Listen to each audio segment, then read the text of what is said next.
Breaking news గద్వాలలో Tejeshwar హత్య కేసులో సంచలనాలు బయటకొస్తున్నాయి. తేజేశ్వర్ను చంపి మృతదేహాన్ని మాయం చేసేందుకు ఐశ్వర్య తిరుమలరావు స్కెచ్ వేశారు. తేజేశ్వర్ మృతదేహాన్ని కర్నూలు శివార్లలోని ఓ రియల్ ఎస్టేట్ వెంచర్లో పూడ్చాలని ప్రయత్నించారు. అయితే తేజేశ్వర్ హత్యకు నగేష్, పరశురాం, రాజు అనే ముగ్గురికి తిరుమలరావు 2 లక్షల రూపాయలు సుపారీ ఇచ్చారు. పని పూర్తయ్యాక లద్దాఖ్ పారిపోవాలని తిరుమలరావు, ఐశ్వర్య ప్లాన్ చేసుకున్నారు. అక్కడే సహజీవనం చేయాలనుకున్నారు. లద్దాఖ్లో సెటిల్ అవ్వడానికి బ్యాంకు నుంచి తిరుమలరావు దాదాపు 20 లక్షల లోన్ కూడా తీసుకున్నాడు. తేజస్విని చంపేశాక మృతదేహాన్ని కారులో కర్నూలు తీసుకెళ్లి తిరుమలరావుకు చూపించింది supari gang. Tejeshwar dead body చూశాకే ఆ గ్యాంగ్కు తిరుమలరావు డబ్బులిచ్చాడు.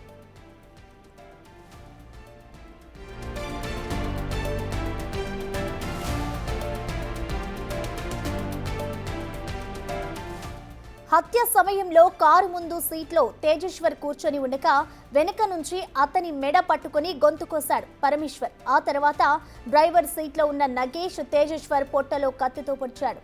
ప్రాణం పోయే ముందు తన పొట్టలో దిగిన కత్తిని తీసి నగేష్ పై తేజేశ్వర్ దాడి చేయడంతో నగేష్ చేతికి గాయమైంది. ఇటు తీవ్ర గాయాలతో రక్తం ఓడుతున్న తేజేశ్వర్ను ముందు సీట్లో నుంచి వెనుక సీట్లోకి మార్చారు నిందితులు. తేజేశ్వర్ అదృశ్యం తర్వాత పోలీసుల విచారణ వేగంగా జరగడంతో డెడ్ బాడీని రియల్ ఎస్టేట్ వెంచర్లో పూడ్చకుండా పానీయం దగ్గర పొదల్లో పడేసి వెళ్లిపోయారు.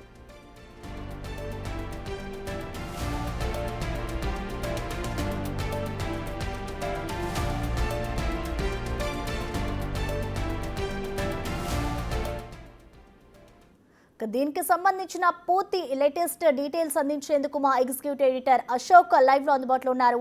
అశోక్, మనం చూస్తున్నాం ఇటు గద్వాలలో ఏదైతే తేజేశ్వర్ కి సంబంధించిన హత్య జరిగిందో, హత్యకు సంబంధించి రోజుకి ఒక్కొక్క విషయాలు అనేది బయటకు వస్తూ ఉన్నాయి. సో లేటెస్ట్ గా దీనికి సంబంధించి అసలు పోలీసులు ఏం చెప్తున్నారు?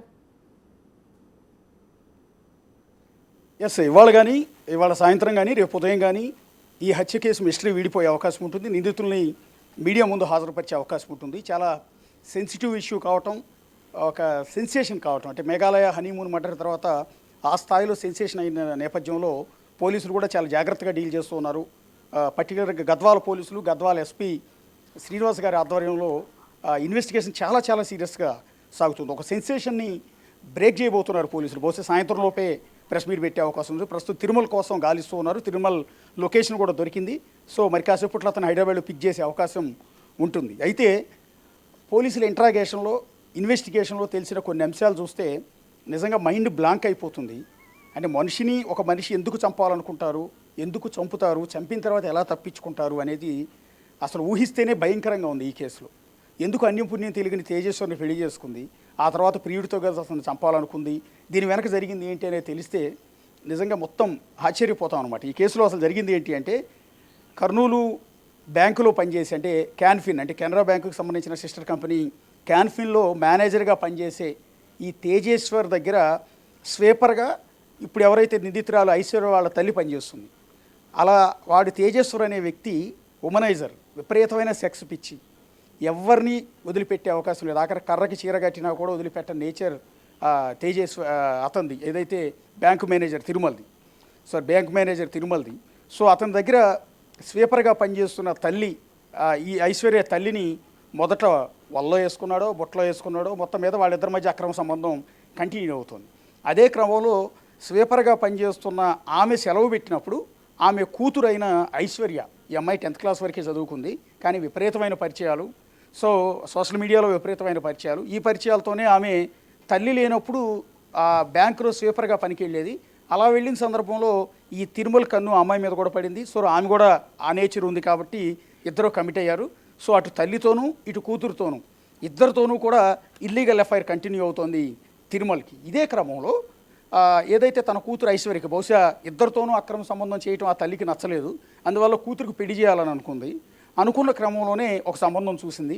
సో ఇప్పుడు తేజేశ్వర్ ఫ్యామిలీ వీళ్ళు వెళ్ళి అమ్మాయిని చూసి వచ్చారు. అమ్మాయి బాగుంది, యాక్టివ్గా ఉంది, సో మనకి మంచి సంబంధం అన్నట్టుగా, వీళ్ళు తండ్రి లేని ఆడపిల్ల అన్న ఉద్దేశంతో వీళ్ళు కట్నం లేకపోయినా కూడా పెళ్లి ఖర్చులన్నీ తామే భరించి పెళ్లి చేసుకునేలా ఒప్పందం చేసుకున్నారు. సో ఎంగేజ్మెంట్ అయిపోయింది. ఫిబ్రవరిలో పెళ్లి జరగాల్సి ఉంది. సో ఆ పెళ్లి కరెక్ట్గా 13వ తేదీ పెళ్ళి అనగా 3 రోజుల ముందు ఈ అమ్మాయి ఈ బ్యాంక్ మేనేజర్ తిరుమలతో పారిపోయింది. పారిపోయి ఒక 5 రోజుల తర్వాత మళ్ళీ రిటర్న్ వచ్చింది. రిటర్న్ వచ్చిన తర్వాత మళ్ళీ ఇతన్ని ట్రాప్ చేసి తేజేశ్వరిని నువ్వు లేకపోతే నేను బతకలేను, నేను నిన్ను మోసం చేశాను, నేను వాడి మాటలు నమ్మి ఎక్కడికో వెళ్ళాను, ఇలా చేశాను అలా చేశాను, నువ్వే నా ప్రాణం అని రకరకాలుగా అతన్ని వేధించి ట్రాప్లోకి లాగి చివరికి పెళ్లికి ఒప్పించింది. అయితే ఈ ఒకసారి లేచి వెళ్ళిపోయిన అమ్మాయిని మళ్ళీ ఎట్లా పెళ్లి చేసుకుంటామని ఫ్యామిలీ మెంబర్స్ యాక్సెప్ట్ చేయకపోయినా కూడా ఇతను సింగిల్గానే అరేంజ్మెంట్స్ అన్నీ కూడా చేసుకుని పాపం తేజేశ్వర ఆమెను పెళ్లి చేసుకున్నాడు ఇక్కడే బీచ్పల్లి టెంపుల్లో. ఇదంతా అందరికీ తెలిసిందే. తర్వాత ఇక్కడ అసలు విషయం బయటకు వచ్చింది. ఏదైతే సెక్స్ పిచ్ ఉన్న ఈ తిరుమల్ ఈ అమ్మాయిని వదులుకోలేకపోయాడు. నువ్వు ఎట్టి పరిస్థితుల్లో నాకు కావాలన్నాడు. ఎందుకంటే ఈమె ఆల్రెడీ ఒకసారి అతనితో లేచి వెళ్ళిపోయింది. ఆ లేచి వెళ్ళిపోయిన సందర్భంలో మొదటి ప్లాన్ ఏంటంటే, నువ్వు నన్ను ఎట్లా పెళ్లి చేసుకుంటావు నేను ప్రశ్నిస్తే నా భార్యను చంపేస్తాను, ఆమెతో నా సెక్స్ లైఫ్ సరిగా లేదు, సో నేను అనుకున్నట్టుగా ఆమె కోఆపరేట్ చేయట్లేదు, కాబట్టి ఆమెతో నాకు పిల్లలు కూడా లేరు, కాబట్టి ఆమెను ఎలిమినేట్ చేసేస్తానంటే ఆమెను చంపేద్దాం, నా భార్యను చంపేద్దాం. మొదట వాస్తవానికి అసలు తేజస్సుని హత్య చేయాలన్న ప్లాన్ కాదు, తన భార్య బ్యాంకు మేనేజర్ తిరుమల భార్యను చంపేయాలి అని. ఎందుకంటే ఆమెతో ఇతనికి సెక్స్ లైఫ్ సరిగా లేదు అని. సో ఈమెకు అలవాటు పడ్డ ఈ తల్లి కూతుళ్ళు ఇద్దరికి అలవాటు పడ్డ తిరుమల తన భార్యనే చంపేయాలనుకున్నాడు. చంపేయాలనుకుని సుపారీ గ్యాంగ్కి కాంట్రాక్ట్ ఇచ్చాడు చంపేయాలని. ఆమెను చంపేయడానికి స్కెచ్ అంతా నడుస్తున్న తరుణంలోనే ఈ అమ్మాయి పెళ్లికి ముందు ఇతనితో లేచి వచ్చేసిన సందర్భంలో వీళ్ళిద్దరి మధ్య గొడవ అయింది. సో ముందు నీ భార్యను చంపిన తర్వాత ఆ తర్వాత నన్ను పెళ్లి చేసుకోమని ఈమె డిమాండ్ పెట్టింది. ఆ తర్వాత అనుకున్న ప్రకారం భార్యని చంపలేకపోయారు కొన్ని కారణాల వల్ల. ఈ నేపథ్యంలో మళ్ళీ ఈమె తిరిగి రావటం, ఆ తర్వాత తేజేశ్వరిని ఒప్పించి తేజేశ్వరితో పెళ్లి చేసుకోవటం, ఈమె అత్తవారింటికి రావటం, ఇవన్నీ జరిగినాయి. ఇలా జరిగిన సందర్భంలోనే తిరుమల్ ఈమెతో ఎఫ్ఐఆర్ కంటిన్యూ చేస్తూనే ఉన్నాడు. పెళ్ళి అయిన తర్వాత కూడా కంటిన్యూ చేస్తూనే ఉన్నాడు. అలా కంటిన్యూ చేస్తున్న తరుణంలోనే సో మళ్ళీ ఈసారి ఈ ఐశ్వర్య పెట్టిన ప్రపోజల్ ఏంటంటే, మనకు అడ్డుగా ఉన్న నీ భార్యను ఎట్లాగూ చంపలేకపోయావు, సో ఇప్పుడు నేను పెళ్లి చేసుకున్న తేజేశ్వరిని చంపి డెడ్ బాడీ మాయం చేస్తే ఆ తర్వాత మన ఇద్దరం కలిసి హ్యాపీగా ఎంజాయ్ చేయొచ్చు అని చెప్పింది. దీంతోనే తేజేశ్వరిని చంపేయడానికి ఇక ప్లాన్ మార్చి, భార్యను చంపాలన్న ప్లాన్ మార్చి తేజేశ్వరిని ఎలిమినేట్ చేయడానికి సుపారీ టీంకి, అదే భార్యను చంపడానికి ఎవరికైతే సుపారీ ఇచ్చాడో అదే టీంని మళ్ళీ ఇటువైపు మళ్ళీ ఇచ్చాడు. భార్యను కాదు చంపాల్సిందే, ఆమె భర్తని తేజేశ్వరిని చంపేయాలి అని. అన్న ప్రకారం నగేష్, పరశురాం, రాజు అనే ముగ్గురు కిల్లర్స్కి సుపారీ ఇచ్చాడు. 2 లక్షలకు బేరం కుదిరింది. సో అనుకున్న ప్రకారం తేజేశ్వర్ సర్వేయర్ కాబట్టి, ప్రైవేట్ సర్వేయర్ కాబట్టి ఇక్కడే బీచ్పల్లి దగ్గరే ఒక 10 ఎకరాల ల్యాండ్ కొన్నాం, దాని కొలతలు కొలవాలి అని అతన్ని వచ్చి ఆ వైట్ కలర్ స్విఫ్ట్ డిజైర్లో ఈ పరశురామ్ అండ్ నగేష్ అండ్ రాజు ముగ్గురు కలిసి ఇంటి దగ్గర నుంచి ఎక్కించుకుని వెళ్ళారు. రెగ్యులర్గా అతను డ్యూటీ అదే కాబట్టి ఈ కొలతలు కొలవటం ఇదే కాబట్టి రెగ్యులర్గా బిజినెస్ అనుకున్నాడు అతను. పాపం నిజంగానే కొన్నారు, కొలతల కోసమే పిలిచారని ఆ కారు ఎక్కాడు. ఎక్కిన తర్వాత ఇక్కడ నుంచి వాళ్ళ ఇంటి దగ్గర నుంచి కారు ఎక్కించుకుని మెయిన్ రోడ్ మీదకి వెళ్ళిన వెంటనే, అంటే ఇతను తేజేశ్వరిని ప్లాన్లో భాగంగా డిజైర్ కారు ముందు సీట్లో కూర్చోబెట్టారు. డ్రైవింగ్ సీట్లో నగేష్ ఉంటాడు, వెనక సీట్లో పరశురామ్ అండ్ రాజు ఉంటారు. సో కారు మూవ్ అవుతున్న సందర్భంలో మాట్లాడుకుంటూ ఉంటున్న సందర్భంలోనే వెనక సీట్లో ఉన్న పరశురామ్ కత్తితో ముందు సీట్లో కూర్చున్న తేజేశ్వర్ మెడ గొంతు కోసాడు. అలా గొంతు కోస్తున్న తరుణంలోనే ముందస్తు ప్లాన్లో భాగం అతనే వెనక నుంచి గొంతు కోయాలి, డ్రైవింగ్ సీట్లో ఉన్న నగేష్ కత్తితో పొట్టలో పడవాలి. సో ఎట్ ఏ టైం జరిగినాయి రెండు. ఒకటి గొంతు కోయటం, వెనక సీట్లో ఉన్న వ్యక్తి ఇతను గట్టిగా తలపట్టుకుని గొంతు కోసాడు. ఎట్ ఏ టైం అదే టైంలో డ్రైవింగ్ సీట్లో ఉన్న నగేష్ కత్తితో పొట్టలో పొడిచాడు. రెండు ఎట్ ఏ టైం జరిగేటప్పటికి అతనికి అర్థం కాలేదు, అసలు ఎందుకు ఇలా చేస్తున్నారో అతనికి అర్థం కాలేదు. కానీ యువకుడు కాబట్టి తేజేశ్వర్ కూడా దృఢంగానే ఉన్నాడు. అతను కూడా ఎదురు తిరిగే ప్రయత్నం చేశాడు, తన ప్రాణాలను కాపాడుకునే ప్రయత్నం చేశాడు. అలా కాపాడుకునే ప్రయత్నంలో తన పొట్టలో దిగిన కత్తిని బయటికి తీసి దానితో డ్రైవింగ్ సీట్లో ఉన్న నగేష్ పైన, వెనక సీట్లో ఉన్న పరశురాం పైన, ఆ పక్కన ఉన్న రాజు పైన అటాక్ చేసే ప్రయత్నం చేశాడు. అక్కడ పెనుగులాట జరిగింది, కారు రన్నింగ్లోనే ఉంది. అలా అటాక్ చేసి ఏదైతే తన పొట్టలో దిగిన కత్తితో అటాక్ చేశాడో ఆ అటాక్లో డ్రైవింగ్ సీట్లో ఉన్న నగేష్కి తీవ్ర గాయమైంది చేతి మీద. అతను కూడా పొడిచే ప్రయత్నం చేయడంతో చేతి మీద గాయం కావడం, దాదాపు 6 కుట్లు కూడా పడ్డాయి. సో ఇటు నగేష్కి తీవ్రంగా రక్తస్రావం అవుతుంది, ఇటు పక్క తేజేశ్వర్కి మెడ మీద నుంచి కోసిన గాయం, పొట్టలో పొడిచిన కత్తితో తీవ్రమైన రక్తస్రావం అవుతుంది. అదే సమయంలో పెనుగులాట సాగుతోంది. వెనక వైపు నుంచి రాజు, పరమేశ్వర్ అతను ఊపిరాడకుండా చేసేశారు. కొద్దిసేపటికి విలవిల్లాడుతూ రక్తం ఓడుతూ తేజేశ్వర్ ప్రాణాలు కోల్పోయాడు. ఈ ముగ్గురు బలం ముందు అతని బలం సరిపోలేదు. సో ఆల్రెడీ గొంతు కోసేసి ఉండటం నేపథ్యంలో ప్రాణం ఎక్కువసేపు ఉండలేదు. సో అతను చనిపోయిన వెంటనే ముందు సీట్లో ఉన్న తేజేశ్వర్ని ఆ రక్తంతోనే వెనక సీట్లోకి మార్చి ముందు సీట్లో పరశురాం డ్రైవింగ్ సీట్లోకి వెళ్ళాడు. ఎందుకంటే ఇంజూరీ అయింది నగేష్కి. సో చేయి కట్ అయిపోయిన నేపథ్యంలో అతను డ్రైవింగ్ చేయలేక అతను పక్క సీట్లోకి వస్తే డ్రైవింగ్ సీట్లో పరశురాం కూర్చున్నాడు. వెనకాల డెడ్ బాడీని అలాగే కూర్చోబెట్టి అప్పటికే ప్రాణం పోయింది.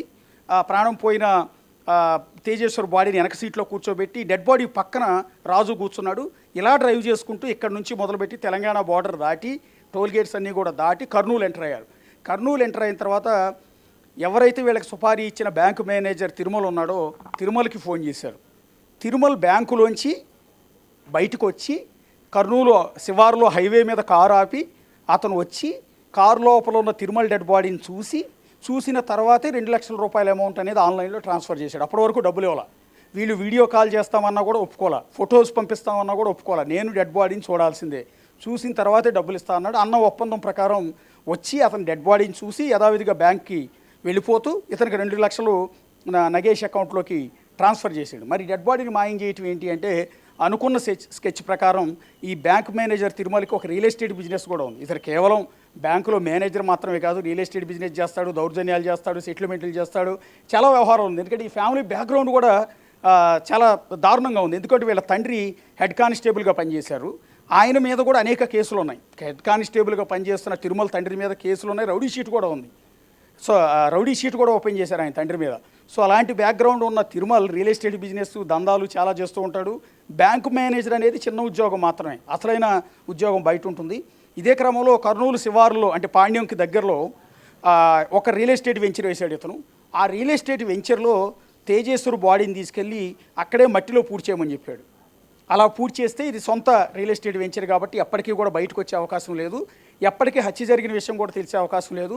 తేజేశ్వర్ కేవలం అదృశ్యం అయ్యాడు అన్నదాన్ని లోకాన్ని నమ్మించవచ్చు అనేది తిరుమల ప్లాన్. అనుకున్న ప్లాన్ ప్రకారం ఈ నిందితులు ముగ్గురు డెడ్ బాడీని తీసుకుని అటు వెళ్ళే క్రమంలో రియల్ ఎస్టేట్ వెంచర్లోకి వెళ్ళి పూడ్చిపెట్టాలి అనుకున్న క్రమంలో రాత్రి వరకు వెయిట్ చేశారు. వెయిట్ చేసిన తర్వాత ఈలోపు తేజేశ్వర్ మిస్ అయిపోయాడని పోలీసులకి సమాచారం వాళ్ళ కుటుంబ సభ్యులు ఇవ్వటం, అదే క్రమంలో తేజేశ్వర్ సోదరుడు తేజవర్ధన్ అతను తన సొంత వదిన మీద అంటే ఈమె కొత్తగా పెళ్లి చేసుకున్న ఆమె మీద అనుమానం ఉంది, ఆమెని ఎంక్వైరీ చేయండి అని పోలీసులకి సమాచారం ఇవ్వటం, ఆవిడ బిహేవియర్ కానీ గతంలో ఆవిడ లేచిపోయిన వ్యవహారం కానీ ఆవిడకున్న అక్రమ సంబంధాలు వీటి గుట్టంతా కూడా ఈ తేజవర్ధన్ పోలీసులకి చెప్పిన నేపథ్యంలో ఇక్కడ ఇంటికి వచ్చి కోచింగ్ చేయడానికని ఐశ్వర్యని పోలీసులు అత్తగారి ఇంట్లోంచి లిఫ్ట్ చేసి తీసుకెళ్లారు. అదే క్రమంలో కర్నూలు నుంచి ఐశ్వర్య తల్లిని లిఫ్ట్ చేశారు. ఇవన్నీ హడావుడి జరుగుతుంది. పోలీస్ టీంలు మొత్తాన్ని కూడా అలర్ట్ చేశారు, అటు కర్నూలు పోలీసులను అలర్ట్ చేశారు. ఇదంతా హడావుడి జరుగుతున్న నేపథ్యంలో వీళ్ళకి భయం పట్టుకుని రియల్ ఎస్టేట్ వెంచర్లోకి తీసుకెళ్లి పూడ్చిపెడితే దొరికిపోతాం అన్న భయంతో అలాగే పాండ్యం దగ్గరికి వెళ్ళి అక్కడ ఒక చెరువు జమ్ములో డెడ్ బాడీని పడేసి వచ్చేసారు. వీళ్ళ ప్లాన్ ఏంటంటే ఆ జమ్ము వైపు మనుషులు ఎవరు కూడా వెళ్ళే అవకాశం లేదు, ఆ బాడీని ఐడెంటిఫై చేసే అవకాశం లేదు. సో అది కుళ్ళిపోయి ఎండిపోయిన తర్వాత అస్థిపంజరం అయిపోతుంది, ఆ తర్వాత ఐడెంటిఫై చేయడం కూడా కష్టం. కావాలంటే ఈలోపు ఆ బాడీని వేరే రకంగా మాయం చేయటం, డిస్పోజ్ చేయటం లాంటివి చేయొచ్చు అనేది వీళ్ళ ప్లాన్. మొదట్లో కాలువలో పడేస్తే శవం కొట్టుకెళ్ళి వెళ్ళిపోతుంది అనుకున్నారు. తీరా చూస్తే ఆ పాండ్యం కాలువలో నీళ్లు తక్కువగా ఉండటంతో బాడీ కొట్టుకెళ్ళే అవకాశం లేదన్న ఉద్దేశంతో ఆ చెరువు పక్కన జమ్ములో పడేశారు. అందులోనే బాడీ అంతా కూడా కుళ్ళిపోతుంది అన్న ప్లాన్తో వాళ్ళు అక్కడ పడేసి అక్కడి నుంచి పారిపోవటం జరిగింది. ఈలోపే బాడీని పోలీసులు ఐడెంటిఫై చేయటం, బాడీ మామూలుగా అయితే అప్పటికే 5-6 రోజులు అయిపోవడంతో పూర్తిగా కుళ్ళిపోయింది. నీళ్ళల్లో ఉండటం వల్ల కుళ్ళిపోయి ఆ పురుగులు కూడా పట్టేసి ఉన్న దశలో ముఖం అసలు గుర్తుపట్టలేరు ఎవరు కూడా. కానీ ఫ్యామిలీ మెంబర్స్కి ఆల్రెడీ కంప్లైంట్ ఇచ్చారు, మిస్సింగ్ కేసు, ఎక్కడెక్కడికి వెళ్ళాడు ఏంటి, అతని సెల్ ఫోను లాస్ట్ టైం ఏ లొకేషన్లో స్విచ్ ఆఫ్ అయ్యి ఉంది, ఎవరు వచ్చి ఇంటికి వచ్చి తీసుకెళ్ళారు, ఇవన్నీ ఎంక్వైరీ చేస్తున్న కోణంలో పలానా నగేష్ అండ్ పరశురామ్ అండ్ రాజు వీళ్ళు కారులో ఎక్కించుకెళ్ళినట్టు, అది కూడా వైట్ కలర్ స్విఫ్ట్ కారులో తీసుకెళ్ళినట్టు, ఎల్లో ప్లేట్తో ఉన్న కారులో ఈ దగ్గరలో ఉన్న అంటే ఈ బీచ్పల్లి దగ్గరలో ఉన్న ఈ బార్డర్ దగ్గర ఉన్న టోల్గేట్ ఏదైతే ఉందో ఆ టోల్గేట్లో పోలీసులు ఐడెంటిఫై చేసి ఆ కారు పలానా నగేష్ అనే వ్యక్తిదని తేల్చి వాళ్ళ కోసం గాలింపు మొదలుపెట్టిన సందర్భంలోనే ఇతని సెల్ ఫోన్ అంటే తేజేశ్వర్ చేతిలో ఉన్న సెల్ ఫోన్ పలానా చోటకి వెళ్ళిన తర్వాత నిందితులు దాన్ని స్విచ్ ఆఫ్ చేశారు. అక్కడ వరకు వెళ్ళి లాస్ట్ సిగ్నల్ చూపించిన నేపథ్యంలో అది కర్నూలు వైపు తేజేశ్వర్ని తీసుకెళ్లారని ఐడెంటిఫై చేసి పోలీసులు వీళ్ళ కోసం గాలిస్తున్న సందర్భంలోనే ఈ బాడీ ఇక్కడ ఐడెంటిఫై అయింది. ఒక అన్నౌన్ డెడ్ బాడీ కింద అటు పాండ్యం పోలీసులు దాన్ని ఐడెంటిఫై చేసి ఇటు గద్వాల పోలీసులకి సమాచారం ఇవ్వడంతో వీళ్ళు కుటుంబ సభ్యుల్ని తీసుకెళ్ళి జస్ట్ అతను అయ్యి ఉంటాడేమోనని అనుమానం. అప్పటి వరకు ఉన్నది ఏంటంటే తేజేశ్వర్ మిస్ అయ్యి ఉంటాడు, లేకపోతే ఎక్కడికి వెళ్ళి ఉంటాడు, లేకపోతే ఇంకోటి ఏదో ఉంటుందని అనుకున్నారు తప్ప ఇంత దారుణంగా కిరాతకంగా చంపేసి బాడీ పడేసి ఉంటారని కుటుంబ సభ్యులకు అనుమానం లేదు, తల్లిదండ్రులకు లేదు, పోలీసులకు లేదు. ఎందుకు అంటే పోలీసులు వచ్చి తేజేశ్వర్ సోదరుడు ఇచ్చిన అనుమానాలు రేకెత్తిచ్చిన అనుమానాల నేపథ్యంలో తేజేశ్వర్ భార్య ఐశ్వర్యని పోలీసులు తీసుకెళ్తున్న సందర్భంలో తేజేశ్వర్ తల్లి ఉన్నారు కదా, ఆవిడ అడ్డుకున్నారంట. నా కోడలు ఎందుకు తీసుకెళ్తున్నారు, నా కోడలు బంగారం, నా కోడలు మంచిది, నిన్నగాక మొన్న పెళ్ళి అయింది, నా కూతురు కోడల మీద అనుమానం లేదు, ఆమెనేమి ఇబ్బంది పెట్టద్దు అని ఆమెతో పాటు పోలీస్ స్టేషన్కి వచ్చేసిందంట. ఈవెన్ పోలీస్ స్టేషన్లోకి వెళ్ళిన తర్వాత ఆవిడ ఏమైనా సూసైడ్ అటెంప్ట్ చేసుకుంటుందేమో భయంతో అత్తగారు ఆవిడ ఈవెన్ వాష్రూమ్కి వెళ్ళినా కూడా అత్త ఆమెతో పాటు వెళ్ళిందంట. పోలీసులు చెప్తుంటే ఇవన్నీ కూడా ఆశ్చర్యం. అంటే తేజేశ్వరి తల్లికి కోడల మీద అనుమానం రాలా. ఒకవేళ లేచిపోయిన కోడలు అయినా కూడా మారింది అనుకున్నారు తప్ప తన కొడుకుని చంపిస్తుందని అనుమానం రాలి. అనవసరంగా నిందలేస్తున్నారు ఆ పిల్ల మీద అనుకున్నారు తప్ప ఆ కోడలే నా కొడుకుని ఇంత దారుణంగా చంపించింది అన్న విషయం ఆ తల్లికి అనుమానం రాలి. ఇదంతా జరుగుతున్న సందర్భంలోనే బాడీని తల్లిదండ్రులు తీసుకెళ్లి బాడీని చూపించడం, కుళ్ళిపోయి ఉన్న బాడీ చేతి పైన ఒక టాటూ ఉంది. అదేంటంటే తన తల్లి మీద ఉన్న ప్రేమతో తేజేశ్వర్ అమ్మ అని టాటూ వేయించుకున్నాడు, పచ్చబొట్టు వేయించుకున్నాడు, పెద్ద పెద్ద అక్షరాలతో ఈ ప్లేస్లో కరెక్ట్గా ఈ ప్లేస్లో టాటూ వేయించుకున్నాడు. సో కుడి చేతికి సరిగ్గా ఈ ప్లేస్లో ఇక్కడ చూస్తే సరిగ్గా ఈ ప్లేస్లో పెద్ద పెద్ద అక్షరాలతో అమ్మ అని రాయించుకున్నాడు, టాటూ వేయించుకున్నాడు పచ్చబొట్టి కరెక్ట్గా ఈ ప్లేస్లో. సో బాడీ అంతా కుళ్ళిపోయింది కానీ చేయి పార్ట్ మాత్రం కొంత దెబ్బతినకుండా బాగానే ఉంది. దట్టు అది పచ్చబొట్టు కావడంతో చాలా క్లియర్గా అమ్మ అని కనపడుతోంది. సో తల్లిదండ్రులకి ఇది ఐడియా ఉంది, తన బ్రదర్కి ఐడియా ఉంది, అక్కకి ఐడియా ఉంది, ఎంటైర్ ఫ్యామిలీ మెంబర్స్కి పెద్ద పెద్ద అక్షరాలతో అమ్మ అని టాటూ వేయించుకున్న విషయం వాళ్ళ పూర్తి స్థాయి అవగాహన ఉన్న నేపథ్యంలో వాళ్ళు ఇది తేజేశ్వరి డెడ్ బాడీయే అని ఇమ్మీడియట్గా ఐడెంటిఫై చేశారు. సో ఇది టోటల్గా స్కెచ్. సో ఐడెంటిఫై చేసిన వెంటనే వీళ్ళిద్దరిని కూడా అదుపులోకి తీసుకుని అరెస్ట్ చేయడం, తల్లి కూతుళ్ళు ఇద్దరిని అరెస్ట్ చేస్తే వాళ్ళ విచారణలో వాళ్ళు ఒప్పుకున్నారు. పోలీసులు ఇంట్రాగేషన్లో కూడా అడిగారు ఆమెని, ఎందుకు నువ్వు మొదటేమో అతని భార్యను చంపాలని చూసావు, చంపమని ఇచ్చావు, ఆమె అదృష్టవశాత్తు బతికిపోయింది, తర్వాత నువ్వు అతనితో లేచిపోయిందని అతనితోనే కలిసి ఉండకుండా మళ్ళీ వెనక్కి వచ్చి మళ్ళీ తేజేశ్వరిని ఇబ్బంది పెట్టి ట్రాప్లోకి లాగి ఒప్పించి ఫోన్ కాల్స్ చేసి మళ్ళీ పెళ్ళికి ఎందుకు ఒప్పించావు, ఎందుకు పెళ్లి చేసుకున్నావు, మళ్ళీ పెళ్లి చేసుకున్న రోజు నుంచి ఎందుకు నువ్వు మళ్ళీ తిరుమలతో కలిసి తిరుగుతూ ఇతన్ని చంపేయాలి, ఎలిమినేట్ చేసేయాలని ఎందుకు అనుకున్నావు అని అడిగితే ఆమె దగ్గర నుంచి సమాధానం లేదు. అదేమంటే తిరుమల నేను హ్యాపీగా బతకాలనుకున్నాం అన్న మాట మాత్రమే చెప్తాను. అందులో భాగంగానే వీళ్ళిద్దరూ లడక్కి వెళ్ళి కొన్ని రోజుల పాటు అక్కడే స్టే చేయాలనుకున్నారు. పరిస్థితులన్నీ సద్దుమణిగిన తర్వాత తిరిగి వద్దాం అనుకున్నారు. అందుకనే తిరుమల సెలవు పెట్టాడు, బ్యాంక్కి 20 లక్షల రూపాయలు హోమ్ లోన్ కూడా తీసుకున్నాడు. ఎందుకంటే అతనే హోమ్ లోన్ ఇన్ఛార్జ్ కాబట్టి లోన్ ఈజీ ప్రాసెస్ అతను 20 లక్షల క్యాష్ కూడా తీసేసుకున్నాడు. 20 లక్షల క్యాష్ దగ్గర పెట్టుకుని లడక్కి వెళ్ళి ఇద్దరు కూడా ఎంజాయ్ చేయాలి కొద్ది రోజులు. ఈలోపు తేజేశ్వర్ ఇష్యూ మరుగున పడిపోయిన తర్వాత కలిసి వచ్చి సహజీవనం చేయాలనేది యాజ్ ఇట్ ఈజ్ ప్లాన్. అది వికటించడంతో అనుకున్న ప్లాన్ ప్రకారం బాడీని పూడ్చలేకపోయారు. ఆ తర్వాత నిందితులు సుపారీ ఇచ్చిన నిందితులు సీసీ ఫుటేజ్లో ఉన్న కారు నంబర్ ఆధారంగా ఐడెంటిఫై చేసి సుపారీ గ్యాంగ్ను పట్టుకోవడం, ఆ తర్వాత వాళ్ళు తిరుమల పేరు చెప్పడం, ఆ తర్వాత ఐశ్వర్య పేరు చెప్పడం. ఇంట్రాగేషన్లో కూడా ఐశ్వర్య ఆమె తల్లి ఇద్దరు కూడా తేజేశ్వరిని మేమే చంపాలని ప్లాన్ వేసాం, చంపింది నిజమేనని వాళ్ళు ఒప్పుకోవటం. వీటన్నిటి నేపథ్యంలో తిరుమలకి ఏం చేయాలో తోచలేదు. ప్రస్తుతం అప్స్కాండింగ్లో ఉన్నాడు. సో హైదరాబాద్లో ఒక చోట తలదాచుకున్నాడు. బహుశా ఈ పాటికే లిఫ్ట్ చేసి ఉన్నట్టున్నారు మనకు తెలిసిన సమాచారం ప్రకారం. ఈలోపు ఇంకోటి ఏంటంటే పెళ్ళయిన తర్వాత అత్తవారింటికి వచ్చిన ఐశ్వర్య భర్తతో ఏ ఒక్కరోజు కూడా సరిగా లేదు. మరి పెళ్ళికి ముందేమో అంతలా బతిమాలి ఇబ్బంది పెట్టి ఆ ఫోన్ ఆడియో కూడా ఉన్నాం మనం. నా భర్త ఎలా ఉండాలంటే నా భార్య ప్రాణం అన్నట్టుగా ఉండాలి, భార్య ఎలా ఉండాలంటే భర్తే ప్రాణం అన్నట్టుగా ఉండాలి, నువ్వు నేను నాకు నువ్వు నీకు నేను అన్నట్టుగా ఉండాలి అని ఫోన్లో మాట్లాడిన ఐశ్వర్య ఆ వచ్చిన దగ్గర నుంచి ఫోన్ మాట్లాడుతూ బయటికి వెళ్ళిపోయేది. ఎప్పుడూ భర్తతో కాసేపు నవ్వుతూ మాట్లాడేది కూడా లేదు, కుటుంబ సభ్యులతో మాట్లాడేది కూడా లేదు. ఫోన్ మాట్లాడటం ఎప్పుడు చూసినా చాటింగ్లో ఉండేది, ఎప్పుడు చూసినా ఫోన్ కాల్స్ ఉండేవి. ఇంకొక ఆసక్తికరమైన అంశం ఏంటంటే ఈ కేసులు అన్నీ సంచలనాలే. ఒకటి, బ్యాంకు మేనేజర్ తన భార్యను చంపాలనుకోవటం, అది మిస్ అయిన తర్వాత ఇతన్ని చంపాలనుకోవటం, ఈమె మొదట పెళ్లికి ఒప్పుకుని ఆ తర్వాత పెళ్లి క్యాన్సిల్ చేసి తిరుమలతో లేచి వెళ్ళిపోవటం, తర్వాత మళ్ళీ తిరుమలతో గొడవపడి మళ్ళీ వెనక్కి వచ్చి తేజేశ్వరి పెళ్లి చేసుకోవటం. ఆ బ్యాంకు మేనేజర్ ఆడొక దిక్కుమాలిన వెధవ, ఆడో ఉమనైజరు, తల్లి కూతురు ఇద్దరితో కూడా at a time FIR continue చేస్తున్నాడంటే ఎంత నీచమైన వ్యక్తో, ఎంత ఉమనైజరు, ఎంత సెక్స్ పిచ్చి ఉన్నాడో కూడా మీరు అర్థం చేసుకోవచ్చు. సరే, తన కూతురు వాడితో ఎఫ్ఐఆర్ పెట్టుకుందని తెలిసిన తల్లి కూడా దాన్ని కంటిన్యూ చేయడం అనేది ఇంకా విచిత్రం.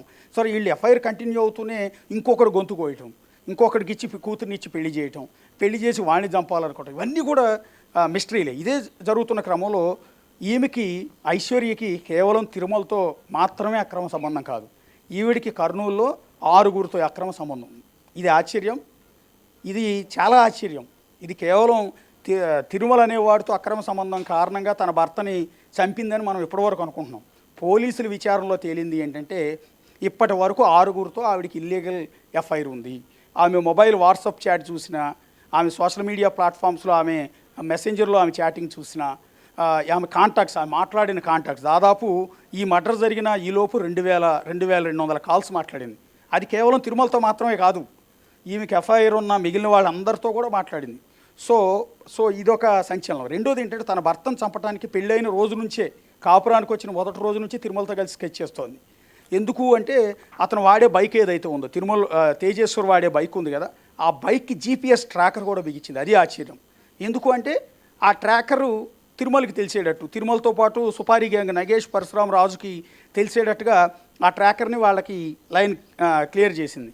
సో తేజేశ్వర్ ఎక్కడికి వెళ్ళినా కూడా బైక్ మూమెంట్ బట్టి జీపీఎస్ ఆధారంగా వాళ్ళు తెలుసుకుంటూనే ఉన్నారు. అంటే చాలాసార్లు స్కెచ్ చేశారు, వర్కౌట్ కాలేదు. చివరికి ల్యాండ్ కొన్నాము, కొలతలు కొలవాలని తీసుకెళ్ళి గొంతు కోసారు. అంటే యాక్చువల్లీ ఇతని చావు అనేది పెళ్ళైన కొద్ది రోజులకే జరగాల్సింది. అలా అలా డిలే అవుతూ చివరికి నెల రోజుల తర్వాత జరిగింది. జీపీఎస్ ట్రాకర్ పెట్టింది, రెగ్యులర్గా టచ్లో ఉంది, 2200 కాల్స్ మాట్లాడింది. అది కూడా ఒక్క తిరుమలతో కాదు. మరి ఈ విషయం తిరుమలకి తెలుసా లేదా అన్నది పోలీసులు క్లారిటీ రావట్లేదు. ఎందుకంటే ఇంతమందితో ఎఫ్ఐఆర్ ఉన్న అమ్మాయిని తన సొంతం అనుకుని ఆమె కోసం తన భార్యను చంపాలనుకున్నాడు, ఆమె కోసం ఇప్పుడు ఆమె భర్తని తేజేశ్వరిని చంపించాడు. కానీ ఈవిడ తానే కాకుండా తానే సర్వస్వం, తనకే సొంతం అనుకున్న ఐశ్వర్య ఇంకొక 6గురితో అక్రమ సంబంధం మెయింటైన్ చేస్తుందన్న విషయం తిరుమలకి తెలుసా లేదా అనేది పోలీసులకి ఇంకా క్లారిటీ రావట్లేదు. అతను అదుపులోకి తీసుకున్నాక ఈ విషయం బయటకు వచ్చే అవకాశం ఉంటుంది. టోటల్గా ఇక్కడ అదృష్టవంతురాలు ఎవరు అంటే తిరుమల భార్య. ఎందుకంటే ఆమెను మొదట చంపాలనుకున్నారు, అదృష్టవశాత్తు బయటపడింది, ఆమె బయటపడిపోయింది, స్కెచ్ విఫలమైంది. దురదృష్టవంతుడు ఎవరు అంటే తేజేశ్వర్. ఎందుకంటే ఒకవేళ తిరుమల తన భార్యను చంపేసి ఉన్నా కూడా ఐశ్వర్యని పెళ్లి చేసుకుని వెళ్ళిపోయేవాడు, వాళ్ళ ప్లాన్లో భాగంగా లడక్కి వెళ్ళిపోయేవాడు, ఆమె వాడిని మాయం చేసి ఉండేవాడు. కానీ అది వికటించడంతో ఇష్యూ డైవర్షన్ అయ్యి ఈమె తేజేశ్వరిని పెళ్లి చేసుకోవాల్సి వచ్చింది అనివార్యాల కారణాల వల్ల. అందువల్ల తేజేశ్వరిని తన భార్య ప్లేస్లో తేజేశ్వరిని హత్య చేయించాడు తిరుమల్. సో ఇప్పుడు తిరుమల దొరికిన తర్వాత మరికొన్ని ఇంట్రెస్టింగ్ విషయాలు వెలుగులోకి వస్తాయి. అలాగే ఈ ఐశ్వర్యకి ఇంకొక 6గురితో అక్రమ సంబంధాలు ఉన్నాయని పోలీసు విచారణలో తెలియదు. ఆ 6గురిని కూడా కోచింగ్ చేస్తూ ఉన్నారు. ఈవిడితో ఎవరెవరైతే అక్రమ సంబంధాలు పెట్టుకున్నారు వాళ్ళందరినీ కూడా పోలీసులు కోచింగ్ చేసే అవకాశం ఉంటుంది. ఈ హత్యలో వాళ్ళ పాత్ర ఏమైనా ఉందా లేదా, ఇది కేవలం తేజేశ్వర్ మర్డర్ ఒక్కడితోనే జరిగిందా, ఇంకా ఇంతకుముందు ఎవరినన్నా ట్రాప్ చేసి తల్లి కూతుళ్ళు ఇదే విధంగా వేరే వాళ్ళని కూడా మర్డర్ చేశారా, ఎవరెవరి దగ్గర ఎంతంత వసూలు చేశారు, అన్ని కోణాల్లో కూడా ప్రస్తుతం దర్యాప్తు చేస్తూ ఉన్నారు. ఐశ్వర్య ఆమె కుటుంబ సభ్యులను అదుపులోకి తీసుకున్నారు. సో వాళ్ళ ద్వారా కొన్ని వివరాలు రాబట్టే ప్రయత్నం చేస్తున్నారు. ఐశ్వర్య కేవలం 10th క్లాస్ మాత్రమే చదివింది, 10th క్లాస్ కూడా ఫెయిల్డో పాసో కూడా తెలియదు వాళ్ళకి. కానీ సోషల్ మీడియా నాలెడ్జ్ విపరీతంగా ఉంది. సో ఇలాంటి ఇల్లీగల్ ఎఫ్ఐఆర్స్ మగవాళ్ళని ట్రాప్ చేయడంలో అద్భుతమైన నాలెడ్జ్ ఉంది. దానికి తోడు కాస్త కూస్త ఫిగర్ బాగున్న నేపథ్యంలో ఇక ఆమె అక్రమ అరాచకాలకు అడ్డుకట్ట వేయలేని పరిస్థితి ఉంటుంది. సోషల్ మీడియా ప్లాట్ఫామ్స్ని అడ్డం పెట్టుకుని మగవాళ్ళని ట్రాప్ చేయటం, తన వంపు సొంపులతో వాళ్ళందరినీ కూడా లొంగ తీసుకోవటం, వాళ్ళ జీవితాలు నాశనం చేయటం, వాళ్ళ దగ్గర డబ్బులు వసూలు చేయటం, ఇదే పనిగా ఉంది ఐశ్వర్యకి అనేది పోలీసుల విచారణలో తేలింది. బహుశా సాయంత్రానికల్లా దీనికి సంబంధించి ప్రెస్ మీట్ పెట్టే అవకాశం ఉంటుంది. తిరుమలని పిక్ చేసినట్టున్నారు, బయటకైతే అధికారికంగా చెప్పట్లేదు. కానీ ప్రస్తుతం ఇతని కిడ్నాప్ ఏదైతే కారులో తీసుకెళ్లారో ఆ స్విఫ్ట్ డిజైర్ కార్ని ప్రస్తుతం పోలీసులు స్వాధీనం చేసుకున్నారు. సో ఇక్కడే గద్వాల పోలీస్ స్టేషన్లో ఉంది. సో తిరుమలని పిక్ చేసి ఇక్కడికి తీసుకొచ్చిన వెంటనే ప్రెస్ మీట్ పెట్టే అవకాశం అయితే ఉంది. అశోక్, ఇప్పటికే చూసుకుంటే ఇటు అన్యాయంగా చనిపోయింది మాత్రం ఇక్కడ తేజేశ్వర్ కాబట్టి ఇటు తేజేశ్వర్ కుటుంబ సభ్యులు ఏమంటున్నారు, అసలు ప్రధానంగా ఇందులో నిందితులు ఇటు తిరుమలరావు అలాగే ఐశ్వర్య ఆమె తల్లి ముగ్గురు ఉన్నారు కాబట్టి ఇంకా వీరు ముగ్గురు కాకుండా ఇంకా ఈ హత్యకి సంబంధించి ఎవరెవరు బయటకు వచ్చారనుకోవచ్చు సుపారీ గ్యాంగ్కి సంబంధించి? సుపారీ అయితే కేవలం ఈ ముగ్గురే. ఓన్లీ నగేష్ అనేవాడు లీడ్ చేస్తాడు, పరశురాం, రాజు. ఈ ముగ్గురు వీళ్ళ గతంలో నేర చరిత్ర ఏమైనా ఉందా, వీళ్ళు ఇంతకుముందు సుపారీ తీసుకుని ఇంకెవరైనా మర్డర్ చేశారా, వీళ్ళకి తిరుమలకి సంబంధం ఏంటి అనే వివరాలు కూడా ప్రస్తుతం సేకరిస్తూ ఉన్నారు. సో ప్రస్తుతానికి హత్య కేసులో సుపారీ గ్యాంగ్ ముగ్గురు మాత్రం, ఇంకా వేరే వాళ్ళకి ఎవరికి కూడా కనెక్షన్ లేదు. కానీ పోలీసులు ఆరా తీసేది ఏంటి అంటే కేవలం ఇలా హత్య చేయటం, మగవాళ్ళని ట్రాప్ చేసి వాళ్ళలో వేసుకుని హత్య చేయించడం, వాళ్ళ దగ్గర డబ్బులు వసూలు చేయటం, ఇదంతా కేవలం తేజేశ్వర్తో ఆగిందా లేకపోతే ఇంకా ఇంతకుముందు ఎవరెవరినైనా చేశారా అనేది చూడాల్సి ఉంటుంది. రెండోది, ఈవిడికి 6గురితో అక్రమ సంబంధం ఉందనేది ఇప్పుడు వరకు అధికారికంగా తెలిసింది. అన్అఫిషియల్గా ఇంకెంతమందితో ఎఫ్ఐఆర్ పెట్టుకుందో తెలియదు. ఎందుకంటే ఈ అమ్మాయి కాస్త ముఖం బాగుండేటప్పటికీ సోషల్ మీడియాలో తన ఫోటోలు పెట్టి, ఇన్స్టాలో రీల్స్ పెట్టి, మగవాళ్ళని రెచ్చగొట్టి వాళ్ళకి మెసేజ్లు పెట్టి లొంగ తీసుకోవటం ఈవిడికి అలవాటు. సో ఈ నేపథ్యంలో ఇంకొక 6గురితో ఎఫ్ఐఆర్ ఉన్నట్టుగా ప్రస్తుతం పోలీసుల విచారణలో తేలిన నేపథ్యంలో ఆ 6గురిని ఎంక్వైరీ చేస్తున్నారు. పోనీ 6గురు బతుకున్నారా లేకపోతే వాళ్ళని కూడా లేపేసిందా అనే కోణంలో కూడా కొంత డౌట్ ఉంది. లేదా ఈ హత్యలో వాళ్ళ పాత్ర ఏమైనా ఉందా అనే కోణంలో కూడా ప్రస్తుతం అయితే పోలీసులు దర్యాప్తు చేస్తున్నారు. ఇంకా పూర్తిగా ఇన్వెస్టిగేషన్ కంప్లీట్ చేసి ప్రెస్ మీట్ పెట్టినప్పుడు పూర్తి వివరాలు వెల్లడించే అవకాశం ఉంటుంది. Right, thank you Ashok.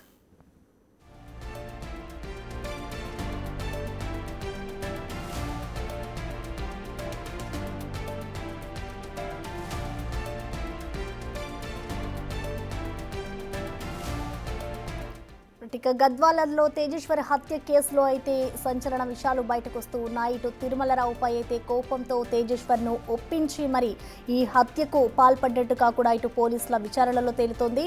అయితే దీనికి సంబంధించి ఇటు ఐశ్వర్యకి తిరుమలరావుతోనే కాకుండా మరో 5గురితో కూడా అక్రమంగా సంబంధం ఉన్నట్లుగా కూడా ఇటు పోలీసులు అయితే వెల్లడిస్తూ ఉన్నారు. ఇటు తేజేశ్వర్ను చంపి మృతదేహాన్ని మాయం చేసేందుకు కూడా ఐశ్వర్య అలాగే తిరుమలరావు ఇద్దరు కూడా స్కెచ్ వేశారు. ఇటు తేజేశ్వర్ మృతదేహాన్ని మొదటిగా కర్నూలు శివార్లలోని ఓ రియల్ ఎస్టేట్ వెంచర్లో పూడ్చాలంటూ కూడా ప్రయత్నించారు. కానీ తేజేశ్వర్ హత్యకు ఇటు నగేష్ అలాగే పరశురాం రాజు అనే ముగ్గురికి కూడా ఇటు తిరుమలరావు దాదాపు 2 లక్షల రూపాయలు సుపారీ ఇచ్చాడు. ఇటు పని పూర్తయ్యాక లదాఖ్ పారిపోవాలి అంటూ కూడా ఇటు ఇద్దరు ప్లాన్ చేసుకున్నారు. ఇటు ఆ ప్లాన్ బెడిసి కొట్టడంతో వెంటనే వీళ్ళు తిరిగి వచ్చేసారు. ఇటు అక్కడే సహజీవనం చేయాలి అంటూ కూడా అనుకున్నారు. కానీ లదాఖ్లో సెటిల్ అవ్వడానికి ఇటు బ్యాంక్ నుంచి తిరుమలరావు దాదాపు 20 లక్షల లోన్ కూడా తీసుకున్నాడు. ఇటు తేజేశ్వర్ని చంపేశాక మృతదేహాన్ని కారులో తీసుకెళ్లి కర్నూలు తీసుకెళ్లారు. ఆ తర్వాత తిరుమలరావుకి చూపించింది సుపారీ గ్యాంగ్. ఇటు తేజేశ్వర్ డెడ్ బాడీ చూసాకే ఎవరైతే ఈ సుపారీ గ్యాంగ్ ఉన్నారో వారికి దాదాపు ఇటు తిరుమలరావు అయితే డబ్బిచ్చాడు. ఇటు దాదాపు ఈ ఘటన జరిగిన తర్వాత కూడా ఇటు తేజేశ్వర్ కుటుంబ సభ్యులంతా కూడా ఇటు కఠినంగా శిక్షించాలి అంటూ కూడా చెప్తున్నారు. ప్రస్తుతం తిరుమలరావు కోసం అయితే ఇటు పోలీసులు దర్యాప్తు చేస్తూ ఉన్నారు. ప్రస్తుతం అయితే ఆయన హైదరాబాద్లో ఉన్నట్లుగా కూడా ఇటు పోలీసులు వెల్లడిస్తూ ఉన్నారు. ఇవాళ ఈ కేసుకు సంబంధించి కూడా పూర్తి అప్డేట్స్ అయితే సాయంత్రం వరకు వచ్చే అవకాశం కనిపిస్తోంది.